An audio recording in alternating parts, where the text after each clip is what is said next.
bulan ini umat Kristiani mengingat, tapi juga kembali merayakan akan kasih terbesar, anugerah terbesar, hadiah yang terbesar, janji Tuhan, keselamatan dari Tuhan dinyatakan bagi setiap kita. Saya ingin kita melihat kebenaran firman Tuhan kembali ada dalam kitab Matius.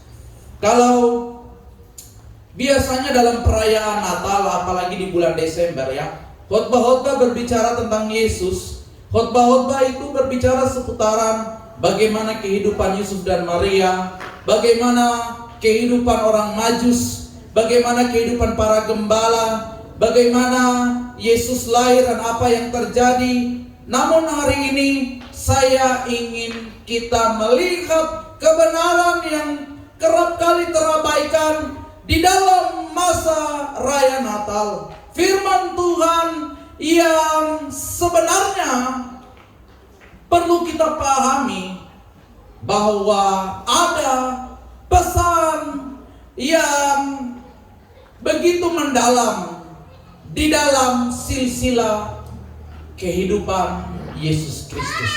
Matius pasal 1, mari kita baca ayatnya yang pertama hingga ayatnya yang ke-17. Kita akan baca silih berganti di dalam Matius pasal 1 ayat pertama hingga ayat 17. Silsilah Yesus Kristus. Saya baca ayat ganjil dan sekalian kita baca ayat yang genap. Firman Tuhan berkata demikian, inilah silsilah Yesus Kristus anak Daud, anak Abraham. Abraham memperanakan Ishak, Ishak memperanakan Yakub, Yakub memperanakan Yehuda dan saudara-saudaranya. Yehuda memperanakan Peres dan Serah dari Tamar. Peres memperanakan Hesron, Hesron memperanakan Ram. Ram memperanakan Aminadab, Aminadab memperanakan Nahson, Nahson memperanakan Salmon. Salmon memperanakan Boas dari Rahab, Boas memperanakan Obed dari Rut, Obed memperanakan Isai. Isai memperanakan Raja Daud, Daud memperanakan Salomo dari istri Uria. Salomo memperanakan Rehabeam, Rehabeam memperanakan Abia, Abia memperanakan Asa. Asa memperanakan Yosafat, Yosafat memperanakan Yoram, Yoram memperanakan Uzia. Uzia memperanakan Yotam, Yotam memperanakan Ahas, Ahas memperanakan Hizkia. Hizkia memperanakan Manasye, Manasye memperanakan Amon, Amon memperanakan Yosia. Yosia memperanakan Yekhonya dan saudara-saudaranya pada waktu pembuangan ke Babel. Sesudah pembuangan ke Babel, Yekhonya memperanakan Sealtiel, Sealtiel memperanakan Zerubabel. Zerubabel memperanakan Abihud, Abihud memperanakan Eliakim, Eliakim memperanakan Azor. Azor memperanakan Zadok, Zadok memperanakan Akim, Akim memperanakan Eliud. Eliud memperanakan Eleazar, Eleazar memperanakan Matan, Matan memperanakan Yakub. Yakub memperanakan Yusuf suami Maria yang melahirkan Yesus yang disebut Kristus. Jadi seluruhnya ayat 17, 14 keturunan dari Abraham sampai Daud, 14 keturunan dari Daud sampai pembuangan ke Babel, dan 14 keturunan dari pembuangan ke Babel sampai Kristus. Bapak Ibu, saudara-saudari yang saya kasihi dalam Yesus Kristus, kisah yang kerap kali terlewatkan di dalam masa perayaan Natal, yakni kehidupan silsilah Yesus Kristus. Hal ini seringkali terabaikan dan banyak orang berfokus tentang bagaimana Yesus lahir, pribadi-pribadi yang terlibat dalam kelahiran Yesus, atau kisah-kisah seputaran kelahiran Yesus. Banyak kali kita luput dalam silsilah kehidupan Yesus Kristus. Padahal ada hal-hal penting, dan saya mau katakan tidak kebetulan firman Tuhan itu dinyatakan dan Alkitab menulis tentang silsilah kehidupan Yesus Kristus. Pasca kehidupan Adam dan Hawa, kalau kita baca nanti dalam Kejadian pasal 5, itu keturunan Adam dan Hawa dijelaskan dengan rinci tahun-tahun umurnya dan pribadi-pribadi yang ada di dalam sejarah. Jadi saya mau katakan silsilah itu penting. Kita yang ada saat ini pun punya silsilah dan garis keturunan. Amin. Bapakmu siapa, marga siapa, apalagi kita orang timur ya.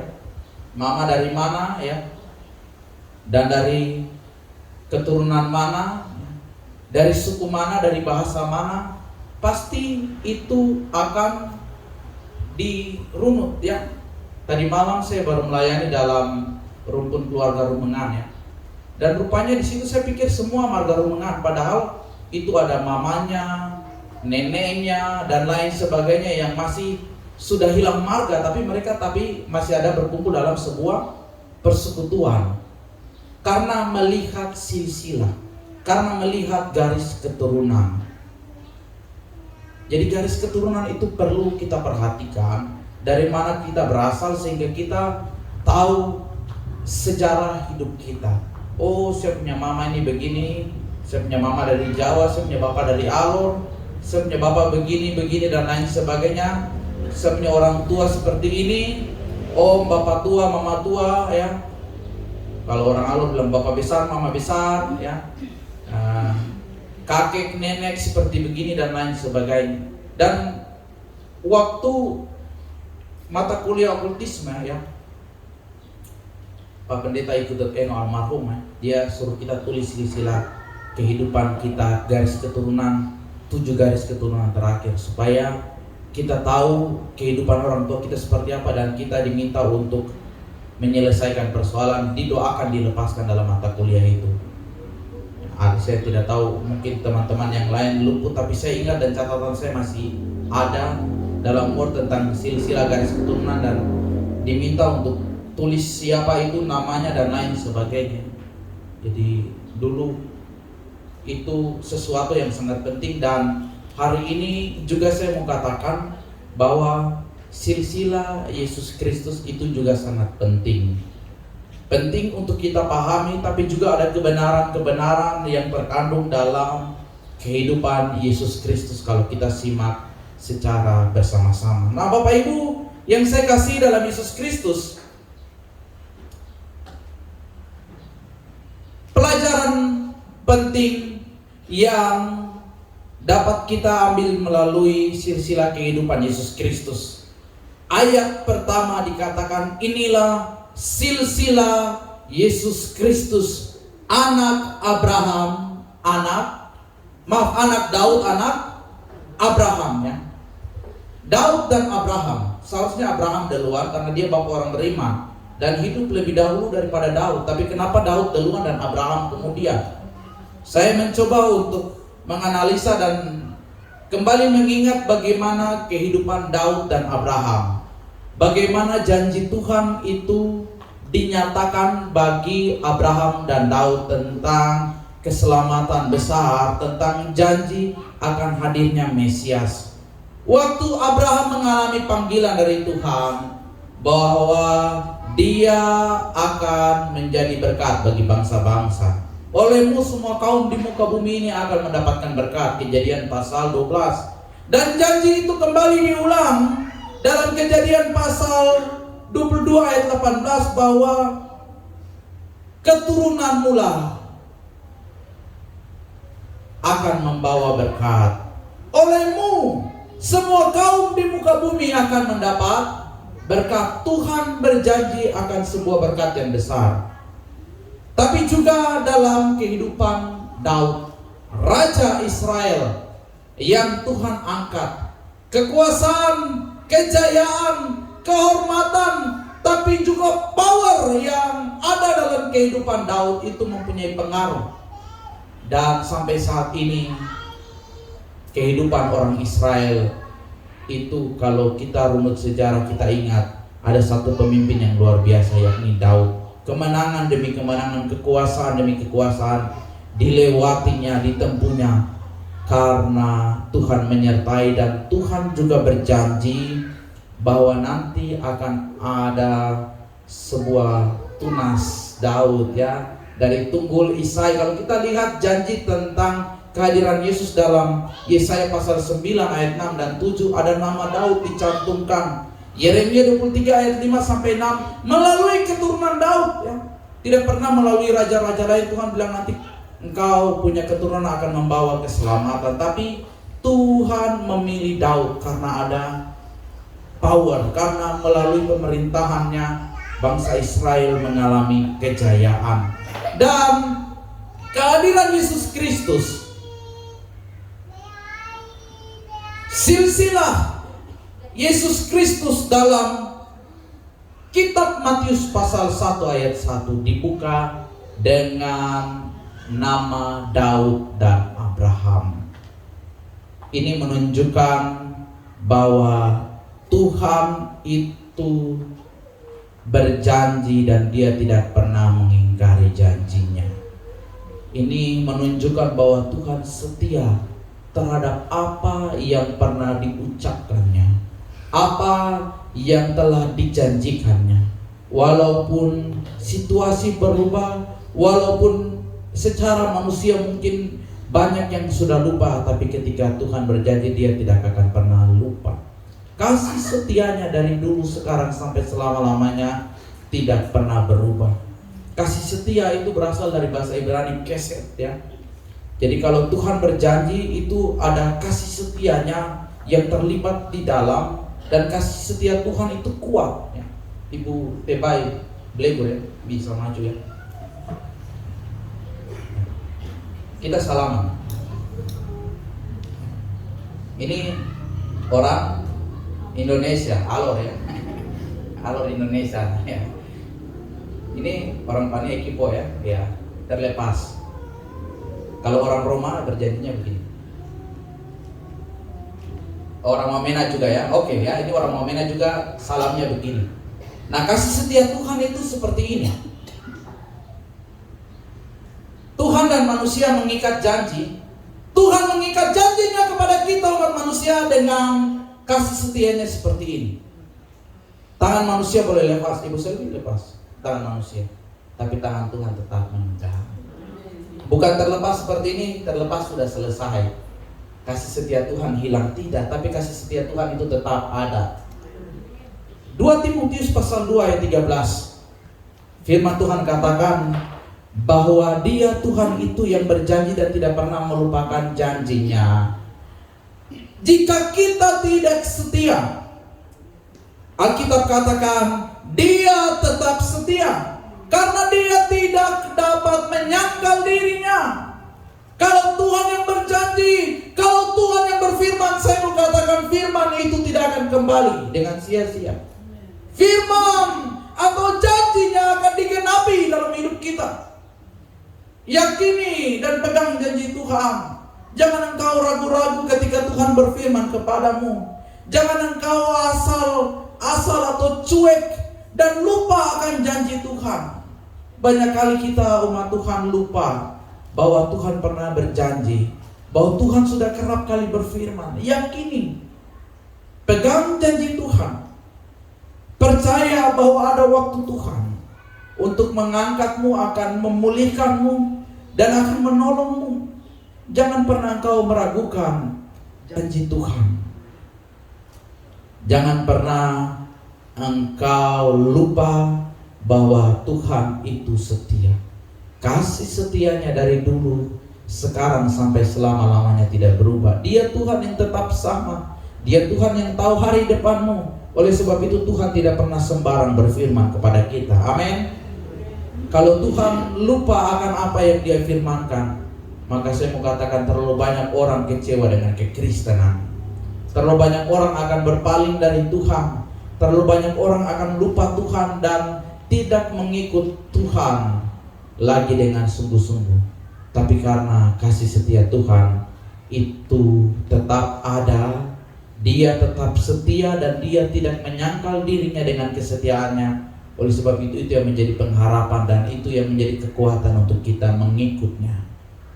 Kekasih-kekasih Tuhan, jangan lupa janji Tuhan. Sudah berapa kali Tuhan berjanji kepadamu melalui firman-Nya? Sudah berapa kali engkau mengamini firman? Ataukah akhir-akhir ini engkau lupa firman? Ataukah akhir-akhir ini engkau mengabaikan firman, mengabaikan suara Tuhan, dan tidak lagi memegang firman dengan benar? Banyak kali kita lupa dan mengabaikan hal ini. Banyak kali kita acuh tak acuh, hai umat Tuhan. Waktu Tuhan yang berfirman, itu bukan manusia yang berfirman. Tuhan yang berfirman berarti Dia tahu apa yang akan terjadi dalam hidup kita. Dalam perjanjian lama, kalau kita lihat, Tuhan mau berbicara walaupun melalui manusia, melalui Musa dan lain sebagainya, tapi selalu dikatakan, berfirmanlah Tuhan, beginilah firman Tuhan, demikian firman Tuhan. Dan semua janji-janji, semua perkataan yang ada di dalam kebenaran firman Tuhan, semuanya digenapi. Tidak ada yang tidak digenapi. Dan kita masih tunggu penggenapan dalam kehidupan atau masa yang akan datang, khususnya untuk masa yang mana Kristus datang kali kedua. Dan saya mau katakan itu pasti akan terjadi. Karena apa? Karena Dia, Tuhan, sudah berfirman. Dan sudah terlalu banyak hal yang Tuhan firmankan itu terjadi. Coba kalau kita lihat kehidupan Yesus, apakah kebetulan? Apakah karena Maria dan Yusuf itu orang Yahudi, sehingga mereka dengan sengaja mau lahir di Bethlehem, di kandang yang hina, mau membesarkan Yesus? Apakah Yesus dengan sengaja menjalani hari-hari hidupnya dan mau mengikuti apa yang Taurat telah tuliskan, perjanjian lama telah tuliskan? Saya mau katakan tidak. Ya. Coba kita hidup dengan sebuah skenario yang sudah dituliskan. Dalam perencanaan saja, kadangkala kita luput. Amin. Kita sudah merencanakan dengan baik tahun depan 2023 akan buat ini, buat itu, akan lakukan ini, bulan Januari seperti ini, bulan Februari seperti ini, bulan Maret, April dan lain sebagainya. Hari ini saya buat apa dan lain sebagainya. Semua dituliskan dengan rapi. Kadang-kala saja kita luput. Ini kita manusia, kita luput. Tapi melalui kehidupan Yesus, kita lihat bahwa janji Tuhan itu dinyatakan dan itu terbukti. Karena apa? Karena Tuhan setia.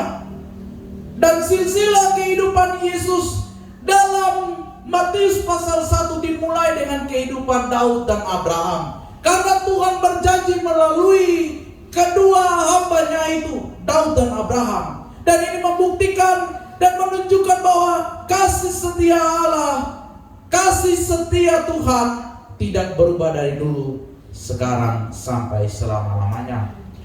Amin.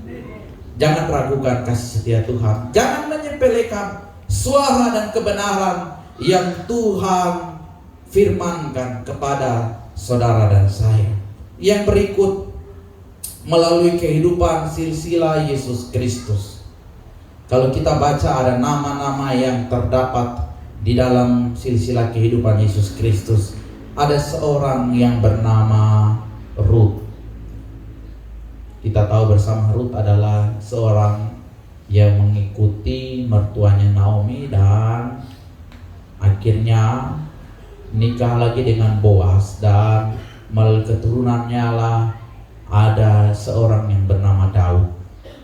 Jadi firman Tuhan ini juga mengingatkan bahwa Daud itu bukan keturunan asli orang Israel. Dari Daud saja kita sudah lihat bahwa sudah tidak ada lagi Israel yang murni. Ya. Kawin campur sudah sering kali, dari dulu sudah sering terjadi. Dan silsilah Yesus Kristus ini juga menyatakan bahwa Yesus tidak murni dari keturunan Israel atau Yahudi.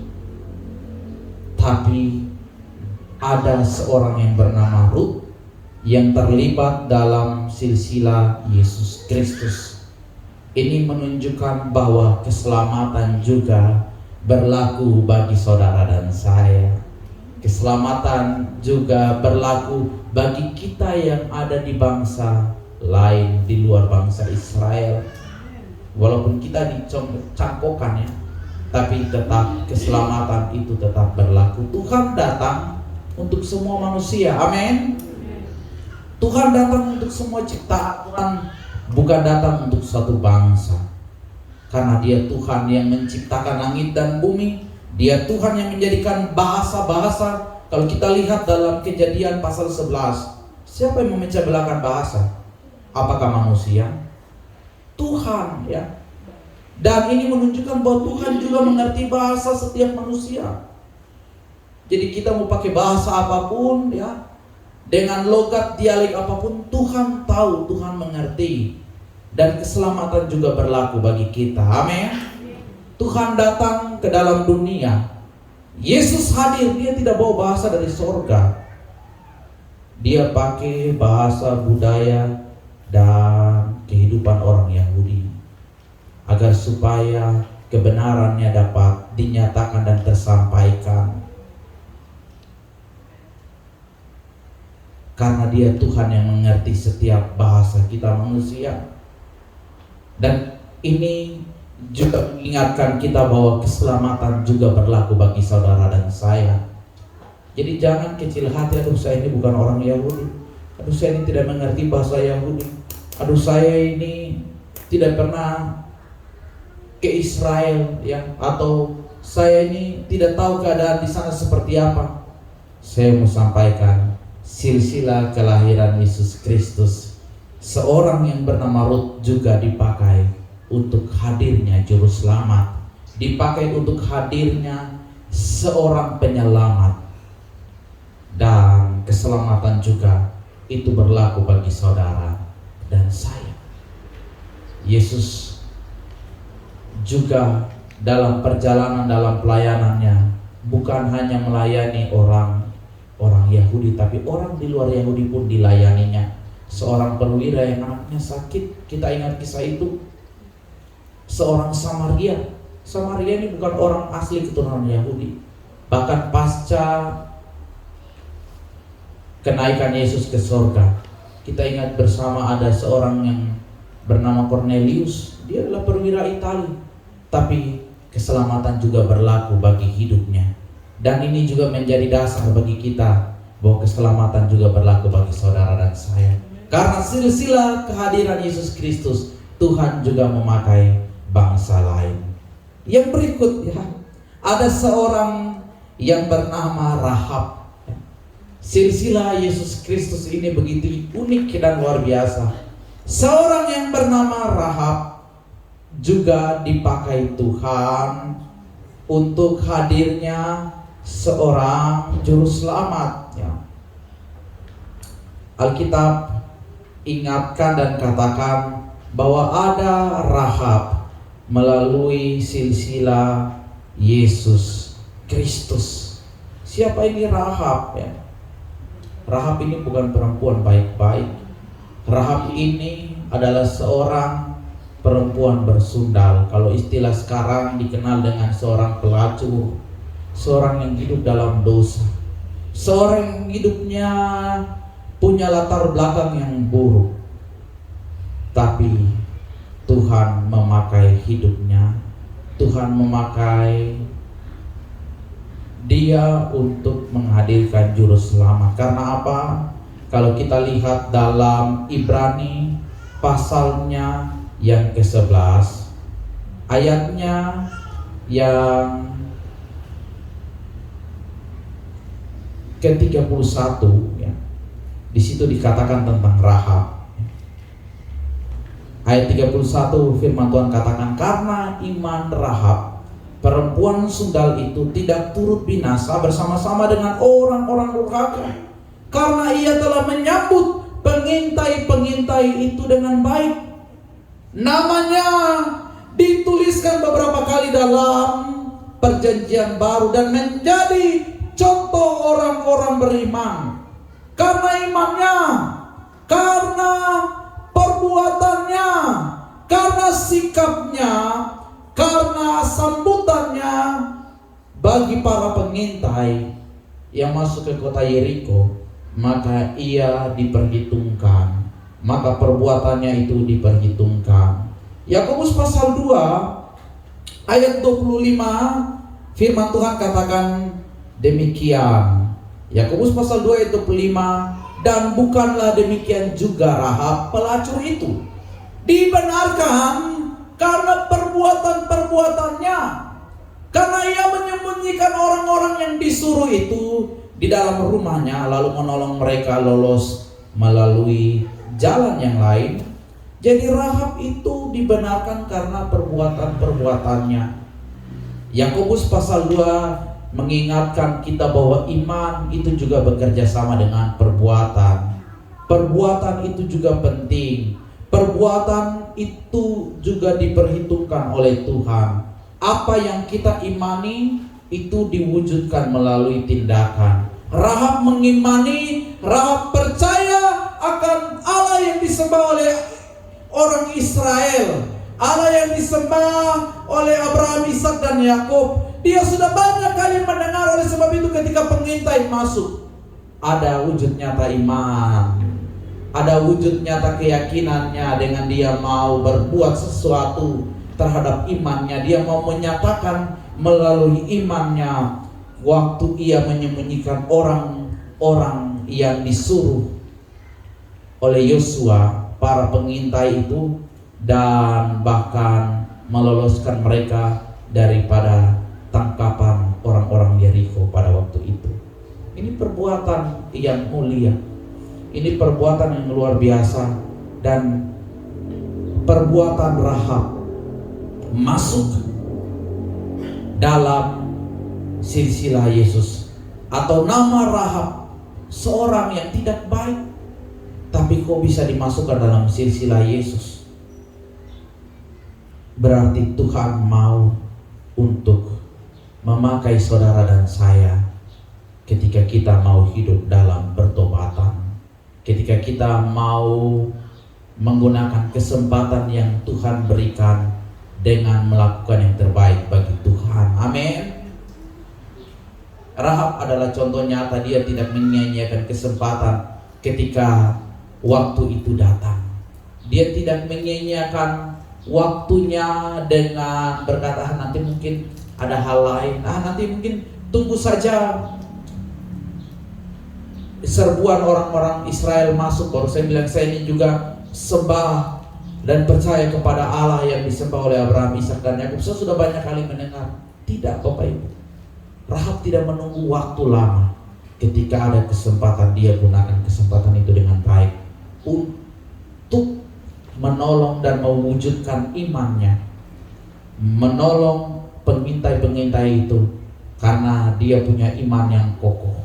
Iman itu direalisasikan, dan walaupun Alkitab tidak spesifik menyebut, tapi silsilah Yesus, ada nama Rahab dalam kehadiran Yesus Kristus, dalam silsilah Yesus Kristus, menunjukkan bahwa Rahab dia sudah berbalik dari pertobatan. Amin.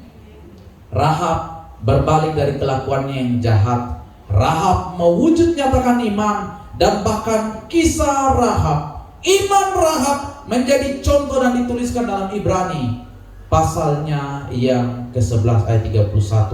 Bahkan karena perbuatannya juga itu dipadukan dalam iman dan perbuatan di dalam Yakobus pasal 2. Mari gunakan kesempatan dengan baik. Saya mau katakan, ketika Tuhan masih memberikan kita waktu, ketika Tuhan masih memberikan kita kehidupan untuk dapat dijalani, saya percaya Tuhan juga sedang memberikan kesempatan-kesempatan kepada kita. Tuhan juga memberikan waktu. Mungkin kesempatan saudara dan saya berbeda. Mungkin cara Tuhan memberikan kesempatan berbeda. Mungkin kita tidak lagi seperti seorang yang bernama Rahab, tapi mungkin di rumah tangga kita, dalam pekerjaan, dalam pelayanan dan lain sebagainya, Tuhan mau memakai kita. Tuhan mau memakai saudara dan saya ketika kita hidup dalam pertobatan. Yang terakhir, melalui silsilah kehidupan Yesus Kristus. Ini hal yang menarik dan penting untuk kita perhatikan. Mari lihat bersama-sama bahwa ada seorang yang bernama Abia dan Manasye. Ada juga tadi Rahab, ada Batsheba, ya. Salomo hadir, Daud memperanakan Salomo melalui Batsheba. Ada juga Tamar yang mempunyai anak dari Yehuda, ya. Coba kita perhatikan tokoh-tokoh ini dengan baik. Ini orang-orang yang hidupnya tidak dalam pertobatan. Hidupnya Alkitab katakan mereka tidak seperti Rahab, tapi mereka hidup jahat sampai akhir hidupnya. Abia dan Manasye. Abia ini siapa, ya? Bukan Abia anak Samuel, tapi Abia yang Alkitab katakan di dalam 2 Tawarik 13 ayat 21 hingga ayat 22. Kita lihat Abia bersama dengan orang tuanya Rehabeam, ya. Kalau kita baca bersama 2 Tawarik pasalnya yang ke-31, ya, mari lihat. 2 Tawarik pasal 13 ayat 21. Itu dikatakan bahwa Abia menunjukkan dirinya kuat. Ia mengambil 14 istri dan memperanakan 20 anak laki-laki dan 16 anak perempuan. Selebihnya dari riwayat Abia langkah-langkah dan titanya tertulis dalam kitab sejarah Nabi Ido. Tapi kalau kita baca bersama, ya, bukan hanya punya banyak istri dan punya banyak anak, tapi Abia melakukan sebuah kesalahan karena dia tidak mempercayai Tuhan dengan benar. Dia dipukul kalah, pemerintahannya rusak pada waktu itu. Abia hidup dalam kejahatan. Terlebih lagi Manasye. Manasye ini siapa? Dia adalah raja yang memerintah dan dia anak daripada Hizkia. Hizkia ini orang baik, tapi anaknya hidup dalam kejahatan.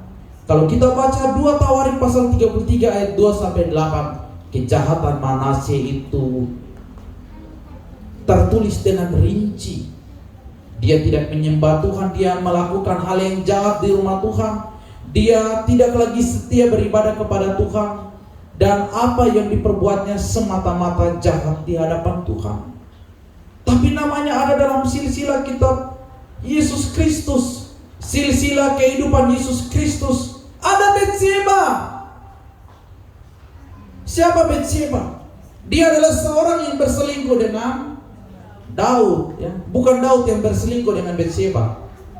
Batsheba berselingkuh dengan Daud. Kenapa? Karena Batsheba juga memberikan dirinya ketika suaminya ada berperang di luar daerah. Jadi bukan semata-mata kesalahan Daud, ya. Saya pahami dengan baik kehidupan Batsheba dan ingat bagaimana kehidupan rumah tangga pada waktu itu. Kalau perempuan tidak membuka peluang itu, kalau Batsheba bilang tidak mau, dia lari, ya, pasti tidak terjadi persinahan. Walaupun Daud mempunyai kekuasaan seperti apapun, tapi kalau perempuan itu menutup diri, pasti tidak akan terjadi persinahan. Tapi Batsheba ini juga punya peran dalam perselingkuhan yang terjadi. Batsheba juga ini bisa dikatakan, ya, perempuan yang tidak baik, ya, karena dia sudah jelas punya suami Uria, sudah jelas statusnya sebagai seorang istri daripada Uria, tapi berani berselingkuh. Batsheba namanya masuk dalam silsilah. Bahkan yang lebih buruknya Tamar. Siapa Tamar? Tamar adalah menantu daripada Yehuda. Anak Yehuda meninggal yang sulung, ya. Dinikahkan lagi dengan adiknya supaya pemeliharaan generasi itu ada, tapi meninggal juga. Dan Tamar mengambil sikap yang tidak benar. Tamar itu bersundal atau melakukan persinahan dengan mertuanya Yehuda. Pada waktu itu Yehuda tidak kenal siapa dia, tidak tahu. Dan Tamar menutupi mukanya ketika bersundal dengan ayahnya Yehuda. Tapi lihat hasil dari persundalan Tamar dengan mertua, ya. Ini anak mantu kawin dengan mertua, anaknya dicatat di dalam Alkitab, dalam silsilah kehidupan Yesus Kristus. Kita lihat bersama bahwa ada nama Tamar, ya. Ayat 3, Yehuda memperanakan Peres dan Serah. Siapa itu? Peres dan Serah ini anak hasil persundalan dari Tamar dan Yehuda. Tapi nama Peres, anak hasil persundalan, nama Salomo, anak hasil perselingkuhan, tercatat di dalam Alkitab. Bapak Ibu yang saya kasihi dalam Yesus Kristus, Manasye, Abia, Tamar, bahkan Betseba, ini mengingatkan kita bahwa Tuhan bisa memakai siapa saja. Tuhan dapat memakai orang yang hidupnya jahat sekalipun untuk sebuah maksud yang mulia. Tuhan tidak terbatas dengan orang-orang yang baik-baik saja. Jadi jangan kecil hati kalau hidup masa lalumu kelam. Mungkin engkau punya masa lalu yang buruk. Mungkin sudah tidak ada lagi kesempatan. Aduh, saya rambut semua putih. Saya tidak tahu, ini penyakit sudah kronis sekali. Saya sudah tidak ada lagi kesempatan. Tuhan, saya sudah di ruang oksigen. Oksigen sudah masuk. Tidak ada kesempatan untuk saya berbuat baik lagi. Mungkin saudara kecil hati dengan hidupmu saat ini. Tapi melalui silsilah Yesus Kristus, Tuhan bisa memakai hidupmu untuk sebuah maksud yang mulia. Tuhan bisa memakai keturunanmu untuk mengangkat hidupmu. Amin. Anak-anak dan garis keturunan dari Manasye, Abia, Rahab, Betseba, bahkan Tamar itu dipakai dan kehidupan mereka dimasukkan dalam silsilah kehadiran Yesus Kristus. Dan penulis kitab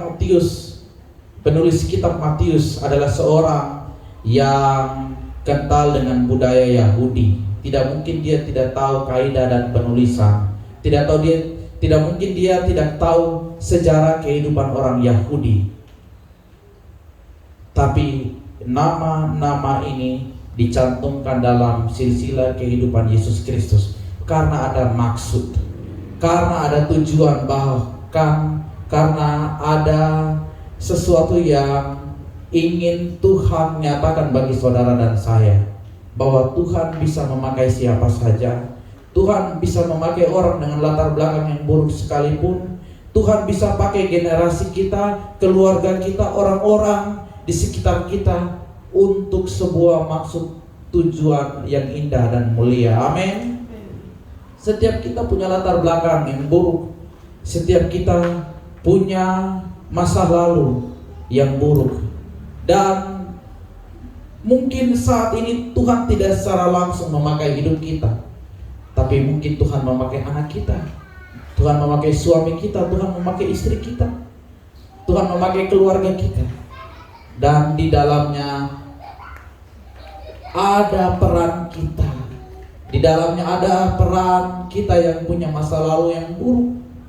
Saya mau katakan ada banyak tokoh-tokoh di dalam sejarah gereja. Mereka bukan dari keluarga yang baik-baik. Mereka dari keluarga yang ibunya adalah seorang pelacur. Tokoh-tokoh reformasi. Ada sebagian mungkin hidupnya baik-baik, tapi ada banyak yang dari latar belakang yang broken home dan lain sebagainya. Tapi itu tidak pernah menggagalkan rencana Tuhan. Karena Tuhan tidak dapat dibatasi oleh sikap kita manusia.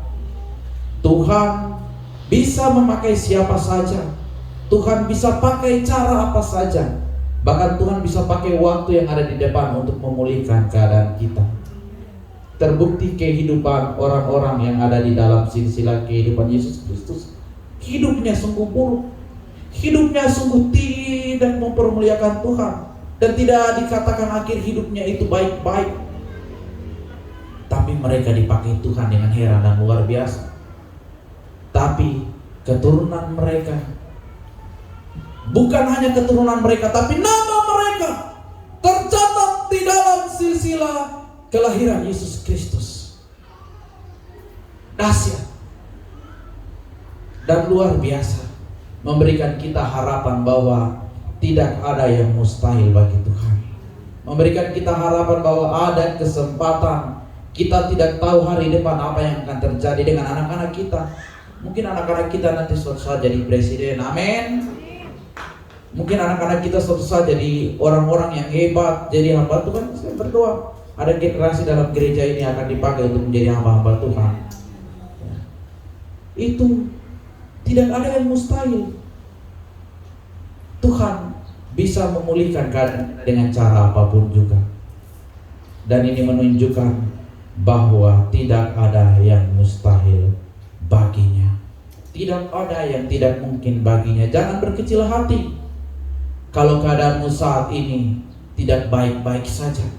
Jangan berkecil hati kalau hidup keluargamu, kalau hidupmu, bahkan hidup orang di sekitarmu tidak baik-baik saja. Saya mau katakan, kita tidak tahu hari depan. Kita tidak tahu apa yang akan terjadi di depan. Bisa saja hal yang di dalam pandangan manusia tidak mungkin, itu mungkin bagi Tuhan. Amin.